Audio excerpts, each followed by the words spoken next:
اب انہوں نے جو کالعدم تنظیموں کی بات کی بلاول جی بھٹو نے، ٹھیک ہے، اس میں دیکھیں آپ اور اسد عمر کا ذاتی جھگڑا ہو سکتا ہے، آپ اور نیب کے ذاتی ایشوز ہیں، آپ کے پراپرٹیز کے ایشو ہیں، لیکن ملک جس نازک صورتحال سے، جنگ کی کیفیت سے گزر رہا ہے، اس وقت بلاول بھٹو کالعدم تنظیموں کا نعرہ لگاتا ہے اور یہ بات کرتا ہے کہ کالعدم تنظیموں کو جیل میں اس لیے ڈالا گیا ہے تاکہ انڈیا ان کو نہ مارے۔ مطلب آپ اپنے ملک کی سیکیورٹی کے ساتھ، سلامتی کے ساتھ کھیل رہے ہیں، اور سر یہی پیپلز پارٹی تھی جس نے ذوالفقار بنائی، یہی پیپلز پارٹی تھے جن کے گود سے جو ہے عزیر بلوچ نکلے وہاں سے،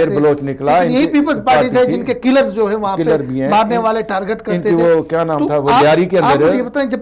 ذاتی ایشوز ان کے ہوتے ہیں تو اس میں ملک کی سلامتی کو کیوں چیلنج کیا جاتا ہے؟ سر یہ دیکھیں نا، یہ ذاتی ایشو کو بھی جو ہے سیاسی ایشو بنا لیتے ہیں، اور سیاسی وہ سپورٹ لے کے اپنے ایشو کو جو ہے وہ پریشر ڈال کے اس کو جو ہے بیک فٹ پہ لے آتے ہیں کہ ہم پہ ہاتھ نہ ڈالا جائے۔ صحیح ہے، ٹھیک ہے، اس میں دو مختلف چیزیں ہیں۔ ایک تو جس طرح احتساب والے عمل کر رہے ہیں، اس کی زیادہ جو ہے وہ پبلسٹی ٹی وی پہ نہیں لائیو دکھانا چاہیے، اس کے اوپر عمل کریں، کام کریں، سزا جزا دیں،